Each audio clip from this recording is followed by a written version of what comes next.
বিসমিল্লাহির রহমানির রহিম। আসসালামু আলাইকুম ওয়া রাহমাতুল্লাহ। প্রিয় শিক্ষার্থী বন্ধুরা, আমরা আমাদের ইংলিশ এক্সাম ফর এসএসসি বইয়ের আরো একটি নতুন ক্লাস নিয়ে হাজির হলাম। আমাদের আজকের লেসন হবে তোমাদের ইংলিশ সেকেন্ড পেপারের special uses of words and phrases. এটি গুরুত্বপূর্ণ একটি বিষয় টপিক আমাদের, এবং খুবই সহজ। একটু খেয়াল করলেই 5-10 মিনিট একটু খেয়াল করলেই ইনশাআল্লাহ তুমি এখানে 5-এ 5 পেয়ে যাবে ইনশাআল্লাহ। তো একটু দেখি আমরা এখানের বেসিক রুলস গুলো upon প্র্যাকটিস সেকশন, এবং এই টপিকটা খুবই সোজা। তুমি একটু খেয়াল করলেই কয়েক মিনিট দেখলেই ইনশাআল্লাহ তুমি আনসার করতে পারবে। তাহলে দেখা যাচ্ছে এখানে special uses of words and phrases. First of all, বাধ্যবাধকতা ও পছন্দ, অব্লিগেশন এন্ড প্রেফারেন্স। প্রথমে আসি আমরা was born or be born, কারো জন্ম সময় বা স্থান বোঝাতে ব্যবহৃত হয়। তাহলে ওয়াজ বর্ন, এখানে কোন একটা স্থান উল্লেখ থাকলে কিংবা সময় উল্লেখ থাকলে সেক্ষেত্রে আমরা ওয়াজ বর্ন বসাতে পারবো। সেখানে কোনো ব্যক্তির নামও থাকতে পারে, যেমন এখানে স্ট্রাকচার হচ্ছে সাবজেক্ট প্লাস ওয়াজ বা ওয়ার বর্ন প্লাস প্লেস বা টাইম। তাহলে কি থাকবে? প্লেস বা টাইম থাকবে। যেমন হি ওয়াজ বর্ন ইন 1925। এরপর আসি আমরা হ্যাভ টু বা হ্যাজ টু। হ্যাভ টু বা হ্যাজ টু মূলত বর্তমান বা অতীতের কোনো কাজের বাধ্যবাধকতা বা অব্লিগেশন বা কম্পালসারি বোঝাতে, ম্যান্ডেটরি বোঝাতে, মূলত কোনো কাজ করতে হবে এমন বোঝাতে হ্যাভ টু বা হ্যাজ টু ইউজ হয়। তবে হ্যাজ টু ইউজ হবে আমাদের থার্ড পারসন সিঙ্গুলার নাম্বারের ক্ষেত্রে, অন্যথায় হ্যাভ টু ইউজ হবে। তাহলে ফার্স্ট অফ অল এখানে দেখি স্ট্রাকচারটা। এটা সেন্টেন্সের মধ্যে থাকবে, প্রথমে সাবজেক্ট হবে, সেন্টেন্সের সাবজেক্টের পরে একটা গ্যাপ থাকবে, গ্যাপের মধ্যে আমাদের হ্যাভ টু বা হ্যাজ টু বসাতে হবে, প্লাস ভার্বের বেস ফর্ম থাকবে। অর্থাৎ প্রথমে সাবজেক্ট, তারপর গ্যাপ, তারপর ভার্ব বেস ফর্ম থাকবে। সেক্ষেত্রে আমরা হ্যাভ টু বা হ্যাজ টু বসাতে পারবো। যদিও এখানে তিনটা বিষয় বসে ভার্বের বি1 এর পূর্বে, অর্থাৎ হ্যাভ টু, হ্যাভ বা হ্যাজ টু, তারপর হ্যাড বাটার উঠে দেয়, এই তিনটার পরেই ভার্বের বেস ফর্ম বসে। কিন্তু সেক্ষেত্রে আমাকে অর্থ রাখতে হবে, কি মিন করতেছে এখানে, মিনটা বুঝতে হবে। যদি কোনো বাধ্যবাধকতা বোঝায় কোনো কাজের, সেক্ষেত্রে আমাকে হ্যাভ টু বা হ্যাজ টু বসাতে হবে। যেমন I have to reach the office by 9 AM। তাহলে বলা হচ্ছে 9টার মধ্যে কি হতে হবে, তাকে অফিসে পৌঁছাতে হবে, 9টায় তাকে অফিসে পৌঁছাতে হবে। তাহলে এটা একটা বাধ্যবাধকতা বোঝায়, সেক্ষেত্রে হ্যাভ টু বসানো হচ্ছে এখানে। এই যে I have to reach the office by 9 AM। এরপরে আমরা হ্যাড বেটার, এই যে কাউকে উপদেশ দিতে বা বরং ভালো করতে, তাহলে তোমার এটা করা উচিত বা এটা করা ভালো, এরকম অর্থে হ্যাড বেটার ইউজ করতে হবে। Structure subject plus had better plus B one. এই যে এখানেও কি হবে, গ্যাপের পরে বি1 হবে এবং শুরুতে সাবজেক্ট থাকবে। তাহলে এক্সাম্পলটা দেখি আমরা, you had better leave the place now. তাহলে তোমার উচিত এই জায়গাটা এখন ত্যাগ করা, you had better leave the place now. এরপর আসি আমরা উড রেদার। এটা হচ্ছে দুটির মধ্যে একটিকে প্রাধান্য দিতে। এটাও সেম ভাবে গ্যাপের পরে বি1 থাকবে, বাক্যে সাধারণত দেন থাকে। অর্থাৎ উড রেদার যেখানে বলবে সে বাক্যের মধ্যে সাধারণত একটা দেন থাকে ম্যাক্সিমাম সময়, তবে সব সময় না, তবে ম্যাক্সিমাম সময়ই এখানে একটা দেন থাকে। তাহলে দেন দেখলে আমরা এখানে কি বসাতে পারবো, উড রেদার বসিয়ে দিতে পারবো। যেমন আমরা এক্সট্রাকচার দেখি, subject plus would rather plus বি1 plus dot dot plus than plus বি1, এরকম থাকতে পারে। যেমন আমরা এক্সাম্পল হিসেবে দেখি, I would rather starve than beg. তাহলে বলা হচ্ছে আমি বরং উপোস থাকবো ভিক্ষা করাচ্ছে। তাহলে এই যে আই উড রেদার, এরপরে বি1 স্টার্ভ, দেন এখানে দেন আছে, দেন ব্যাক। তাহলে এখানে দেন আছে প্লাস সাবজেক্টের পরে গ্যাপ আছে। তাহলে সেক্ষেত্রে আমরা কি বসাতে পারি, বরং অর্থে আমরা উড রেদার বসাতে পারি। তাহলে এখানে হ্যাভ টু বা has to, had better, would rather, তিনটার পরে কিন্তু ভার্ব বেস ফর্ম বসে, কিন্তু বাধ্যবাধকতা বোঝাতে হ্যাভ টু বা হ্যাজ টু, আর কোনো কিছু করা উচিত বোঝাতে হ্যাড বাটার, আর বরং অর্থে আমরা উড রেদার বসাবো। এরপরে আসি আমরা আকস্মিকতা বা সময়, condition or timing. First of all, as soon as, একটি কাজ হওয়ার সাথে সাথে অন্যটি হওয়া, মানে একটি কাজ করতে না করতে অন্যটি করা। এমন আমি খেতে না খেতেই, দেখতে না দেখতেই, করতে না করতেই, যেতে না যেতেই, এই কথাগুলো বোঝাতে মূলত অ্যাজ সুন অ্যাজ ইউজ হয়। যেমন as soon as the thief saw the police he ran away। তাহলে as soon as the thief saw the police, চোর যখন পুলিশকে দেখলো, he ran away, সে পালিয়ে গেল। তাহলে একটা হওয়ার সাথে সাথে অন্য একটি হওয়া, অন্য একটি কাজ হওয়া, সেক্ষেত্রে আমরা as soon as বসাবো। তাহলে জিনিসটা আমাকে মিনটা বুঝতে হবে, কি মিন করতেছে এখানে। কোনো কাজ করতে না করতে অন্য একটি কাজ শুরু হয়ে গেলে সেক্ষেত্রে আমরা as soon as বসাবো। এরপর আসি আমরা no sooner had dot dot then, একটি কাজ শেষ হতে না হতে আরেকটি শুরু হওয়া। এটা হচ্ছে সাথে সাথে অন্যটি হওয়া, আর এটা হচ্ছে একটা শেষ না হতেই, হতে না হতে আরেকটি শুরু হওয়া। যেমন স্ট্রাকচার হচ্ছে no sooner had plus subject plus বি3। অর্থাৎ এখানে এই যে হেড আছে না, হেডটা হচ্ছে পারফেক্টের একটা সিম্বল। তাহলে এই হেডের পরে থাকবে একটা ভার্বের থার্ড ফর্ম। তাহলে এই জিনিসটা আমরা বুঝতে পারবো, no sooner had plus subject plus বি3 dot dot then plus subject plus বি2, অর্থাৎ এখানে একটা দেনও থাকবে। তাহলে সেটা আমরা এক্সাম্পলটা দেখি একটু। No sooner had I reached the station, আমি স্টেশনে পৌঁছতে না পৌঁছতেই then that train left, train ছেড়ে দিল, তাহলে দেন দ্য ট্রেন লেফট। তাহলে সেক্ষেত্রে একটি কাজ শেষ হতে না হতে আরেকটি শুরু হবে যদি আমরা নো সুনার হ্যাড ইউজ করব। এরপর আসি আমরা it is time or it is high time. কোনো কাজ করার এখনই উপযুক্ত সময় বোঝাতে মূলত এই ইট ইজ হাই টাইম বা it is high time use করা হয়। তাহলে এটার স্ট্রাকচার হচ্ছে it is high time plus subject plus V2 বসে, তাহলে সাবজেক্টের পরে কি বসবে V2 বসবে। তাহলে সেক্ষেত্রে আমরা কি বসাবো, যদি দেখা যায় যে সাবজেক্টের পরে V2 আছে সেক্ষেত্রে আমরা ইট ইজ হাই টাইম বসাতে পারবো। তাহলে ফার্স্ট অফ অল এখানে দেখি example, it is high time we changed our bad habits. এটি এখনই উপযুক্ত সময় আমাদের খারাপ অভ্যাস ত্যাগ করার। তাহলে it is high time subject we, তারপর চেঞ্জড V2, তারপর হচ্ছে আওয়ার ব্যাড হ্যাবিটস। তাহলে it is high time we changed our bad habits. এরপর এসে আমরা ইউজ টু, অতীতের নিয়মিত অভ্যাস যা এখন আর নেই, এরকম যে অতীতে ছিল বাট এখন আর নেই, সেক্ষেত্রে আমরা ইউজ টু ইউজ করবো। সেক্ষেত্রে এক্সাম্পল যেমন I used to swim in the river when I was a child. তাহলে আমি যখন শৈশবে ছিলাম বা ছোট ছিলাম তখন আমি নদী থেকে সাঁতার কাটতাম। I used to swim in the river when I was a child. তাহলে অতীতের কোনো অভ্যাস যদি বুঝাই বাক্যের ক্ষেত্রে কোনো সেন্টেন্সে সেক্ষেত্রে আমরা ইউজ টু ইউজ করবো ইনশাআল্লাহ। এরপরে এসে আমরা কাল্পনিক ও বর্ণনামূলক, ইমাজিনারি অর ডেসক্রিপটিভ, যেমন অ্যাজ ইফ বা অ্যাজ ডু, এটা মানে হচ্ছে যেন, যেন অর্থে অবাস্তব তুলনা। এটা ক্ষেত্রে দুইটা রুলস হয়, একটা হচ্ছে অ্যাজ ইফ বা অ্যাজ ডুর আগে যদি প্রেজেন্ট ইনডিফিনিট থাকে পরে হয় পাস্ট ইনডিফিনিট, আর যদি অ্যাজ ইফের আগে বা অ্যাজ ডুর আগে পাস্ট ইনডিফিনিট থাকে পরে হয় পাস্ট পারফেক্ট। জিনিসটা খেয়াল রাখতে হবে, প্রেজেন্ট থাকলে প্রেজেন্ট ইনডিফিনিট থাকলে ফার্স্ট ইনডিফিনিট, আর ফার্স্ট ইনডিফিনিট থাকলে পাস্ট পারফেক্ট। একটু উদাহরণ দিয়ে আমরা ক্লিয়ার হয়ে যাবে জিনিসটা। যেমন এখানে he speaks as if he knew everything. তাহলে হি স্পিক্স, সে এমনভাবে কথা বলে যেন হি নিউ এভরিথিং, সে সব জানে, সে সব জানতো। তাহলে এখানে যে কি আমরা হি স্পিক্স, এই যে স্পিক অ্যাজ যুক্ত হয়েছে এখানে, হি স্পিক্স এটা বারবার বেস ফর্ম অর্থাৎ প্রেজেন্ট ফর্ম। তাহলে যদি প্রেজেন্ট ফর্ম থাকে পরে কি হবে পাস্ট ফর্ম হবে।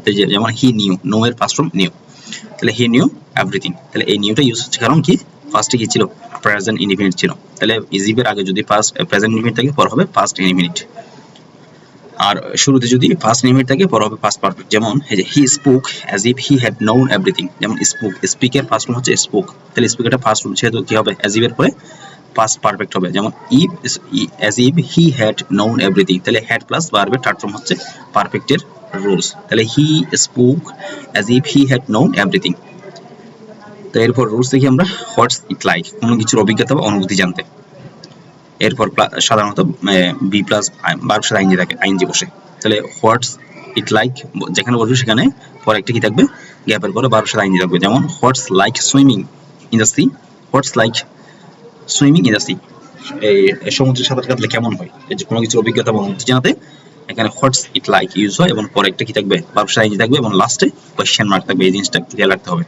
তারপরে আমরা what does dot dot look like, কারো চেহারা বা গঠন সম্পর্কে জানতে, কারো চেহারা বা দেখতে কেমন, এই যে এই জিনিসটা বলতে এখানে হোয়াট ডাজ লুক লাইক বসে। এবং সাধারণত এখানে দুইটা গ্যাপ থাকে, এখানে হোয়াট ডাজ বসবে আরেকটা গ্যাপে বসবে লুক লাইক, দুইটা গ্যাপ থাকে।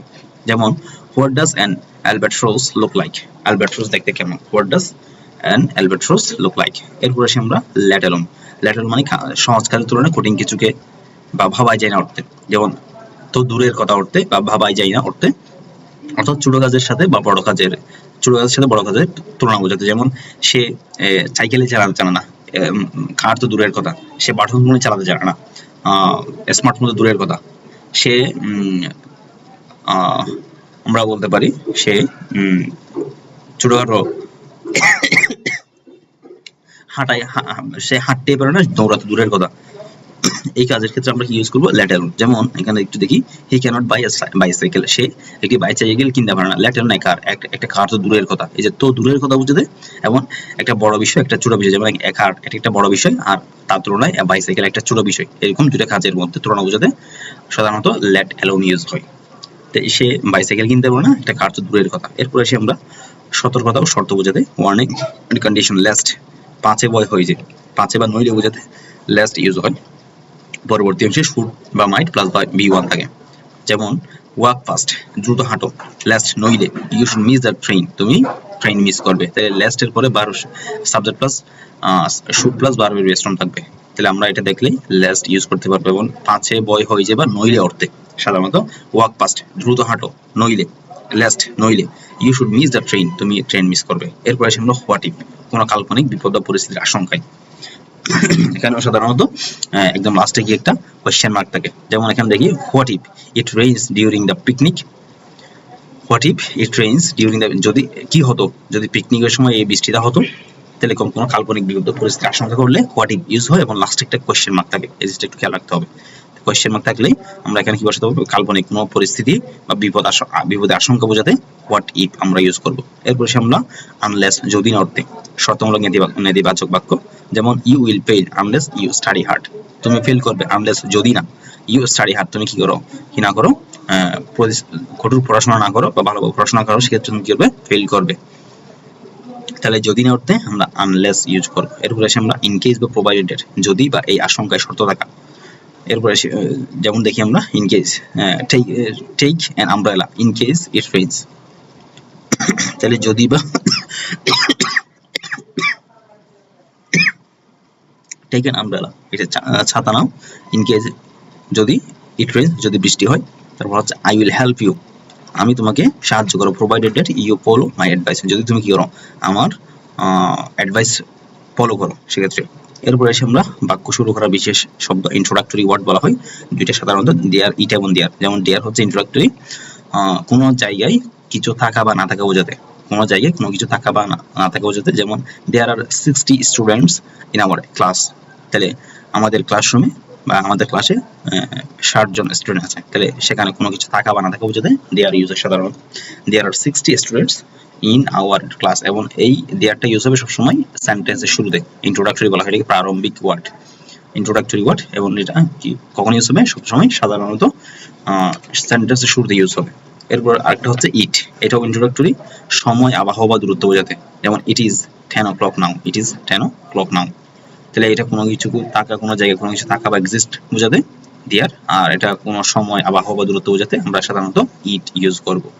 তাহলে এখানে দেখো এই টপিকটা একদম সহজ, তাই মাত্র 10টা প্র্যাকটিস দিয়েছি, এর মধ্যে 5টা অনুবাদ, উত্তর ব্যাখ্যা সহ দিয়েছি যাতে আরো সহজ হয়ে যায়। তাহলে ফার্স্ট অফ অল এখানে আমরা একটা দেখি, প্র্যাকটিস দেখি, একটা দেখলে আশা করি তুমি ইনশাআল্লাহ পেরে যাবে। তাহলে এখানে বক্সের মধ্যে আছে let alone, have to, it, was born, as soon as, what's dot like, there, what does look like, তারপর হ্যাড বেটার, রাদার। তাহলে এগুলো আমরা গ্যাপের মধ্যে বসাবো। ফার্স্ট অফ অল এখানে you dash not touch the crocodile, it may be dangerous, তাহলে বলা হচ্ছে কাউকে কোনো বিষয়ে সতর্ক করতে বা উপদেশ দিতে, এটা সাধারণত হ্যাড বেটার ইউজ হয়। তাহলে এখানে উচিত বোঝাতে, যেমন কুমির স্পর্শ করা বিপজ্জনক, তাই এখানে সবচেয়ে উপযুক্ত হ্যাড বেটারই। যেমন you had better not touch a crocodile, তাহলে এই ক্রোকোডাইলকে বা কুমিরকে স্পর্শ না করাই উচিত।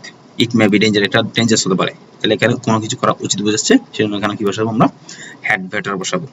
ইউ হ্যাড বেটার, এই যে হ্যাড বেটার করে নট টাচ, টাচটা হচ্ছে ভার্বের বিশ্রম। এরপর আসি আমরা she has never boiled an egg, let alone prepared an entire meal, she has never boiled an egg, সে একটি ডিমই সিদ্ধ করতে পারে না, dash prepared an entire meal, তা পুরো মিল প্রস্তুত করা তো দূরের কথা, এই যে দূরের কথা বোঝাতে কি বসে, লেট অ্যালোন বসে। তাহলে সে একটা ডিমই সিদ্ধ করতে পারে না, সেখানে একটা পুরো মিল প্রস্তুত করা তো দূরের কথা, সেক্ষেত্রে বোঝাতে আমরা কি বসাবো, লেট অ্যালোন। এরপর আসি আমরা ইট ইজ রেইনিং আউটসাইড, বাইরে বৃষ্টি হচ্ছে, he will go to the shop, dash the rain stops, তাইলে he will go to the shop,